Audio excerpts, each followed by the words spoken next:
The great deluge had receded. Our ancestors walked upon a world reborn. The earth, once drowned in chaos, was cleansed. A fresh start for humanity. Imagine a sky newly painted blue. Green shoots bravely pushing through the mud. The air, scrubbed clean, alive with the songs of returning birds. This was a time of unity. A time when all spoke a single language. A time when the descendants of Noah began to rebuild. But within this unity, a mystery was brewing. A tale of ambition and hubris was about to unfold. The Tower of Babel, a story shrouded in suspense and intrigue. What secrets would it reveal? Eastward they journeyed, these travelers on the windswept plains. A fertile valley beckoned them, nestled between mighty rivers. This was Shinar. The land whispered promises of abundance, rich soil, perfect for crops, clay easily molded into bricks. Here they would build their future. Their hearts, still carrying the memory of the flood, yearned for security.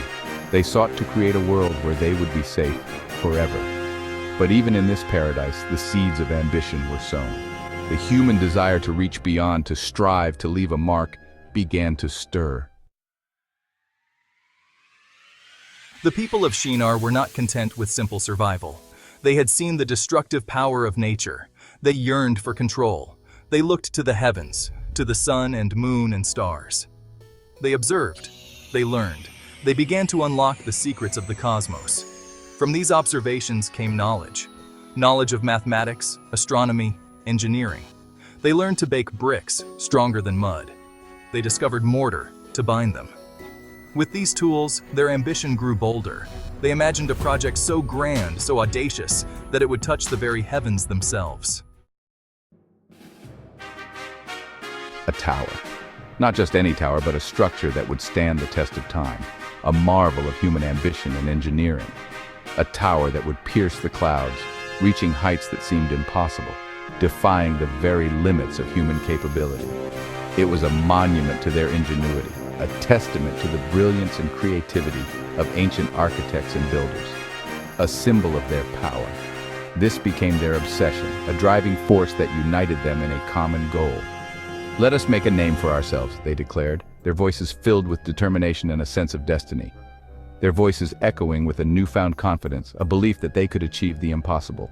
"Let us build a city," they proclaimed, "a city that would be the envy of all who saw it. And a tower that reaches to the heavens," they cried, their ambition knowing no bounds. Brick by brick the tower rose, each stone laid with care and precision, a labor of love and ambition, a testament to their collective will, a symbol of what they could achieve when they worked together. Each brick represented their defiance of the natural order, their yearning for immortality. They believed that through this tower they could touch the divine. This burning desire to reach the divine, to transcend their mortal limitations, drove them ever higher. But within this ambition lay a fatal flaw, the flaw of pride, the sin of hubris. They believed they could challenge the gods themselves, and in their pride they sowed the seeds of their own downfall. For in reaching for the heavens they forgot the ground beneath their feet, and so the tower that was meant to touch the sky crumbled and fell, a stark reminder of the limits of human ambition. This story, passed down through the ages, serves as a lesson in humility, in understanding our place in the world, and in recognizing the fine line between ambition and hubris. Even today, as we build our own towers and reach for the stars, we must remember the lessons of the past. For in our quest to reach the heavens, we must never forget the ground that supports us. Section 5. A city of dreams and hubris. In the heart of an ancient land, there stood a city unlike any other. It was a place where dreams took flight and ambitions knew no bounds. The city around the tower thrived. Its streets were filled with the sounds of life, the laughter of children, and the chatter of merchants. The tower, a marvel of engineering, stood as a beacon of hope and progress.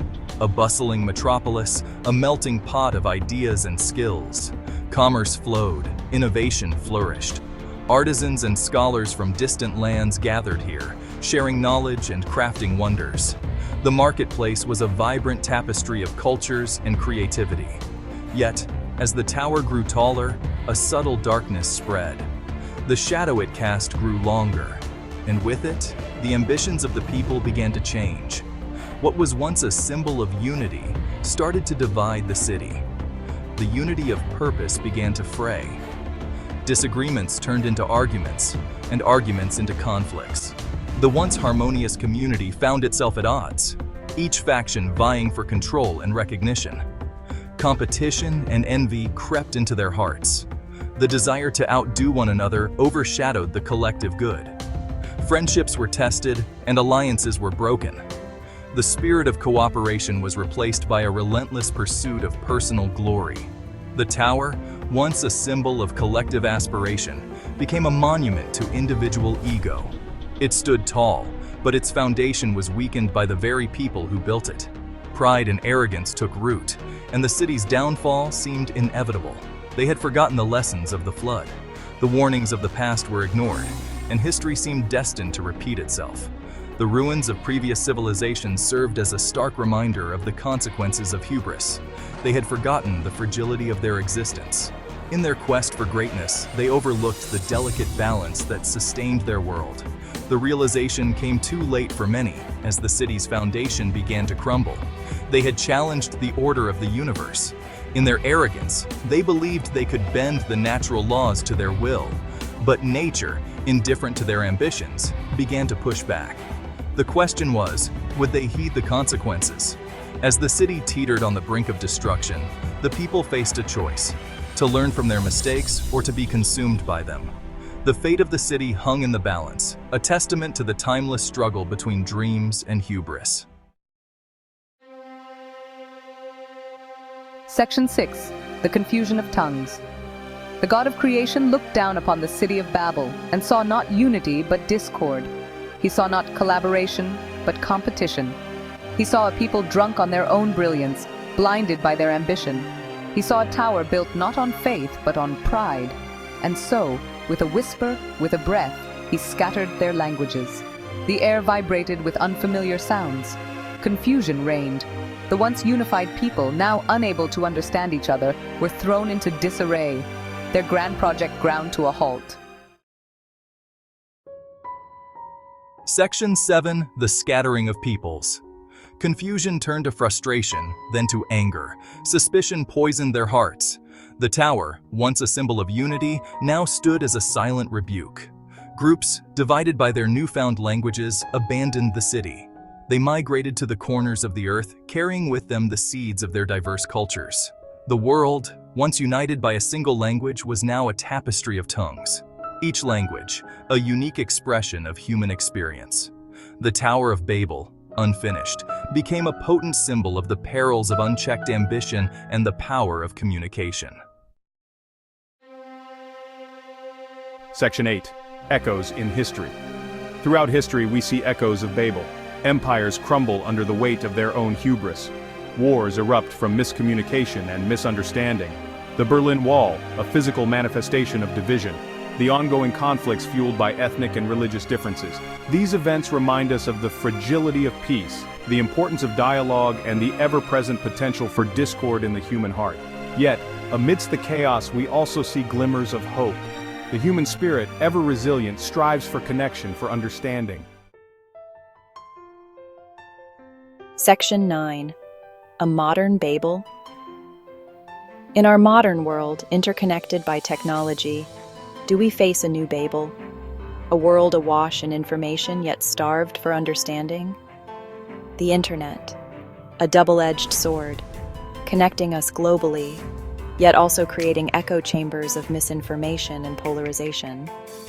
The challenge before us is clear: to harness the power of communication for good, to build bridges of understanding across cultures and languages, to learn from the mistakes of Babel, and strive for a world where diversity is celebrated, and unity is not a distant dream, but a shared reality. Section 10. A Timeless Tale. The story of the Tower of Babel is a timeless parable, one that has been passed down through generations, transcending cultures and epochs. It is a cautionary tale about the dangers of pride, the importance of humility, and the consequences of overreaching ambition.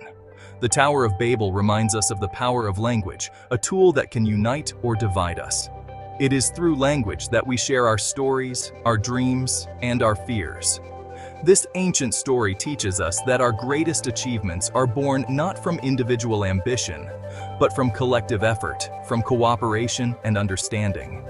When we come together, we can build wonders. As we gaze upon the stars, we are reminded of our place in the universe, a small yet significant part of a grand cosmic tapestry. Let us remember the lessons of Babel, a story that urges us to reflect on our actions and their impact on the world around us. Let us strive to build not towers of stone, but bridges of understanding, bridges that connect us across divides of culture, language, and belief. For in the grand tapestry of the cosmos, it is our shared humanity that shines the brightest. It is our ability to come together, to understand and support one another. That defines us. Join me next time as we explore another chapter in the awe-inspiring story of our universe. Together, we will uncover the mysteries of our past and the possibilities of our future. Through these stories, we find not only knowledge but also wisdom, a guiding light that helps us navigate the complexities of our world. Until then, let us carry the lessons of Babel in our hearts, striving always for unity and understanding.